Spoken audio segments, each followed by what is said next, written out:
మన తలరాతను మార్చే వజ్రాయుధం ఓటు. అలాంటి ఓటును ప్రతి ఒక్కరూ తప్పనిసరిగా వినియోగించుకోవాలని 61వ అసెంబ్లీ ఎన్నికల సందర్భంగా జూబ్లీహిల్స్ శ్రీనగర్ కాలనీలో international human rights commission of India national joint secretary Purushottam Reddy అవగాహన కార్యక్రమాన్ని నిర్వహించారు. సుమారు 10,000 మందికి పైగా అవగాహన కార్యక్రమంలో పాల్గొన్నట్లు ఆయన వెల్లడించారు.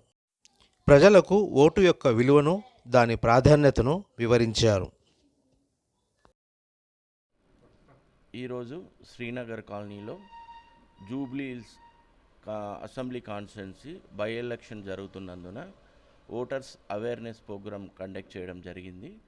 దాదాపుగా 10,000 మంది ఓటర్స్ని బస్తీలకు వెళ్ళి ఓటర్స్కి అవేర్నెస్ కల్పిస్తూ కంపల్సరిగా ఓటు వేయాలని వాళ్ళని రిక్వెస్ట్ చేస్తూ ఓటు యొక్క ప్రాధాన్యత తెలియజేస్తూ ఓటు 11వ తారీఖున ఉదయము 9 గంటల నుంచి సాయంత్రం 5 గంటల వరకు ఓటు హక్కు వినియోగించుకోవాలని కోరుకుంటూ సెలవు తీసుకుంటాం.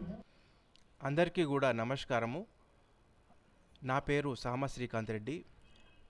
ఇవాళ 61వ అసెంబ్లీ ఎన్నికల పైన అవగాహన జూబ్లీహిల్స్ ఓటర్లకి తెలియజేస్తూ ఓటు హక్కు యొక్క విలువని వారికి తెలియజేస్తూ అవగాహన కార్యక్రమం నిర్వహించడం జరిగింది.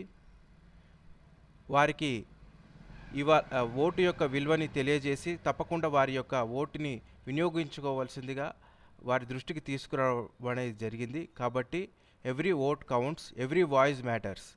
తప్పకుండా అందరూ కూడా తమ యొక్క ఓటు హక్కుని వినియోగించుకొని ఎన్నికలని విజయవంతం చేయవలసిందిగా కోరుతున్నాను. ఇట్లు సామ శ్రీకాంత్ రెడ్డి. Thank you.